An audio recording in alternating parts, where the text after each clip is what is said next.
अस्सलाम वालेकुम। आज हम डिस्कस करेंगे सोलर सिस्टम में जो फॉल्ट्स वगैरह लॉसेस वगैरह आते हैं वो किस तरह उनको मिनिमाइज़ करते हैं और क्यों आते हैं वो। ये हमारा सिस्टम लगा हुआ है, तकरीबन 180 किलोवाट का सिस्टम लगा हुआ है। और यहाँ पर हम डिज़ाइन की बात करें तो 16 पैनल्स की एक स्ट्रिंग बनाई हुई है। तो हमारे पास इसका वोल्टेज तकरीबन 700-800 वॉल्ट्स मिल जाता है। तो पहले जब हम लॉसेस की बात करते हैं तो डिज़ाइन से स्टार्ट करते हैं। डिज़ाइन में जो हमें कंसिडर करने चाहिए, पहले तो ये है कि स्ट्रक्चर वगैरह जो हमारे मजबूत होने चाहिए, इससे सिस्टम जो है डैमेज वगैरह ना हो। दूसरा हमारे पैनल्स हैं, पैनल्स भी अच्छी क्वालिटी के एक ग्रेड के होने चाहिए। तीसरा इन्वर्टर है, मैक्सिमम एफिशिएंसी का इन्वर्टर होना चाहिए। हमारे पास यहाँ पैनल लगे हुए हैं 550 वाट्स के पैनल लगे हुए हैं। उसके बाद जो एक ग्रेड क्वालिटी के में जो आते हैं वो कैनेडियन सोलर आता है, जिनको कंपनी के अच्छे पैनल होते हैं। उसके बाद जब हम लॉसेस की बात करते हैं तो स्ट्रिंग वोल्टेज जो हमारे पास होने चाहिए वो अंडर जो हमारे पास रेटेड जो इन्वर्टर की रेटेड वोल्टेज होता है उसके अंडर होने चाहिए, ताकि हम इसलिए हमने 16 पैनल की स्ट्रिंग बनाई है। इसका हमने वोल्टेज 800 तक ही इसके लिमिट की है। जो हमें वेदर कंडीशन में ये जो वोल्टेज 1.2% मतलब कि 20% तक इंक्रीज हो जाते हैं। जब ज़्यादा हीट वगैरह गर्मी ज़्यादा होती है तो ये 20% इनका वोल्टेज बढ़ जाता है। तो ताकि ओवर वोल्टेज ना हो, सिस्टम हमारा लॉसेज मतलब कि फॉल्ट ना है, इसलिए हम इसको थोड़ा सा नीचे लिमिट करते हैं ताकि हमारे के पास फॉल्ट ना है। उसके बाद जब लॉसेस की बात करते हैं तो दूसरा जो स्वेयर फैक्टर आता है वो शेडिंग लॉसेस आता है। हम जब डिज़ाइन करते हैं तो ये भी देखते हैं कि वैसा हमारा जो सरफेस है, रूफ है, उसमें भी किसी तरह का शेडिंग ना हो। शेडिंग से तकरीबन हमारे पास एफिशिएंसी तकरीबन 50% से भी नीचे तक रह जाती है। अगर एक भी पैनल पे शेड आ रहा हो तो पूरी स्ट्रिंग का जो लॉस पावर है ना वो डिक्रीज़ हो जाती है। सेकेंडली जो हमारा फैक्टर है जो हमारी एफिशिएंसी के ऊपर इफ़ेक्ट करता है वो होता है इसकी सॉइलिंग वगैरह। हमारे जिस तरह पाकिस्तान के इन्वायरमेंट में डस्ट बहुत ज़्यादा है, क्योंकि किसी किसी इलाके में बहुत ज़्यादा डस्ट होती है। जिस तरह अगर हम जाएँ सहरा इलाके में जाएँ तो वहाँ बहुत ज़्यादा डस्ट वगैरह होती है, तो उससे एफिशिएंसी और कम हो जाती है हमारे सोलर सिस्टम की। उसके बाद हमारे पास जो फैक्टर्स आते हैं वो वेदर के आते हैं। हमारे पास क्लाउडी अगर वेदर रहता है तो एफिशिएंसी वैसे ही ओवरऑल कम रहेगी सिस्टम की। उसके बाद जो हम डिस्कस करना है वो ये आ जाता है कि सोलर पैनल की जो ओरिएंटेशन है और जो डिग्री वगैरह है वो तकरीबन पाकिस्तान के एरिया में हम ट्रू साउथ पे रखते हैं इसको पैनल बिल्कुल, ताकि एक्स्ट्रा एफिशिएंसी है। उसके बाद जो डिग्री होती है वो हमारे पास 24 से लेकर 32 तक मुख्तलिफ एरियाज़ में हम चेंज कर सकते हैं। जिस तरह के गर्मियों में हम थोड़ा सा इसको डिग्री को इंक्रीज़ कर देते हैं, और विंटर्स कंडीशन में हम इसको ना थोड़ा सा डिग्रीज़ को 20 तक 22-24 तक ले जाते हैं इसको। उसके बाद जो हमारे पास फैक्टर आता है वो पैनल अंदर से इंटरनली डैमेज, जिस तरह सेल हो जाते हैं, सेल क्रैक हो जाते हैं, और ईवीए डिलेमिनेशन होती है, स्नेल ट्रेल वगैरह बैक चॉकिंग हो जाती है। इससे भी जो हमारा सिस्टम ओवरऑल एफिशिएंसी है वो भी डिक्रीज़ करती है।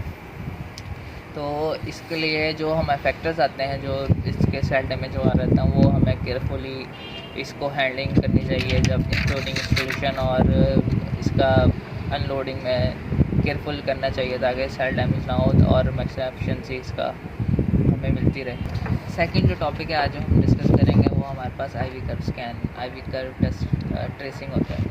आईवी कर्व ट्रेसिंग हमारे लिए इसलिए इम्पॉर्टेंट होता है, जो हमारे पास स्ट्रिंग होती है ना उसके अंदर मुख्तलिफ फॉल्ट्स आते हैं जो भाई मैंने पहले डिस्कस की है। जैसे सेल डैमेज होता है, डायोड डैमेज हो जाता है, कोई इंटरनली ग्राउंडिंग हो जाती है, पैनल ग्राउंड हो जाता है, पॉजिटिव नेगेटिव ग्राउंड हो जाती है। तो इस तरह इसका वोल्टेज वगैरह ज़ीरो हो जाता है। तो इतनी बड़ी स्ट्रिंग में हमें पता नहीं चलता कौन सा पैनल डैमेज है। अगर मुख्तलिफ पैनल की स्ट्रिंग हो, जिस तरह वो बहुत बड़ा पैनल पावर प्लांट हमारे पास लगा है, उसके लिए आईवी ट्रेसिंग बहुत ज़्यादा इंपॉर्टेंट हो जाती है, ताकि हम एग्जैक्ट स्ट्रिंग के ऊपर जाके हम पता चल सकता है कौन सा पैनल ख़राब है।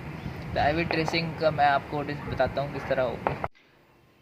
अभी हम आईवी कर्व एक्सप्लोर करेंगे, आईवी कर्व किस तरह टेस्ट करते हैं। एक्चुअल जो प्रोसेस होता है वो लॉन्ग प्रोसेस होता है, उसमें रेडिएशन मीटर चाहिए होता है आईवी कर्व फाइंड करने के लिए, और भी मीटर चाहिए होते हैं, टेम्परेचर सेंसर चाहिए होता है। लेकिन हम इन्वर्टर के ज़रिए भी आईवी कर्व चेक कर सकते हैं। इसमें हमारे पास सोलिस का 180 किलोवाट का इन्वर्टर है। इसमें हम एडवांस सेटिंग में जाके IV कर्व का ऑप्शन है, इस पर सेलेक्ट करते हैं। फिर IV कर्व स्कैन सेट कर सकते हैं कि हमारे पास इनिशियल वोल्टेज क्या हो। हमने रखा हुआ है इंटरवल 10 वोल्ट है और स्टार्टिंग वोल्टेज है 850। यह हम अपनी तरफ से खुद सेट कर सकते हैं स्ट्रिंग के वोल्टेज के बेस पर।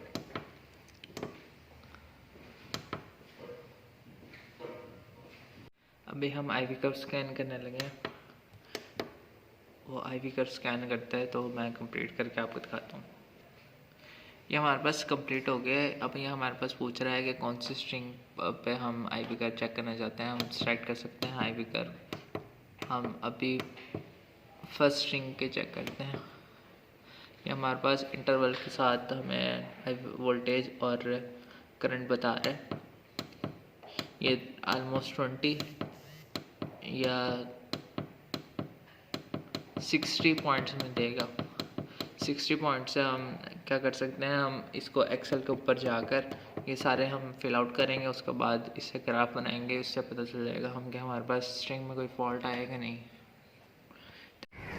हम ओवरऑल एफिशिएंसी इस तरह अपने सिस्टम में इंक्रीज़ कर सकते हैं। हम जो AC to DC रेशो होती है वो 1.3, मतलब अगर हमारे पास इन्वर्टर लगा हुआ है 50 किलोवाट का, तो उसकी हम DC जो हम अपने पैनल्स के कैपेसिटी रखेंगे वो तकरीबन 80 किलोवाट रखेंगे, तो उस पर हमारे पास रेशो 1.3 ऑलमोस्ट आएगी। तो हमारे पास जो AC क्लिपिंग है ना, उस पर जो मिनिमम हमारा AC पावर क्लिप होगी उससे एफिशिएंसी हमारे पास काफ़ी हद तक हमें मिल सकती है, अच्छी मिल सकती है।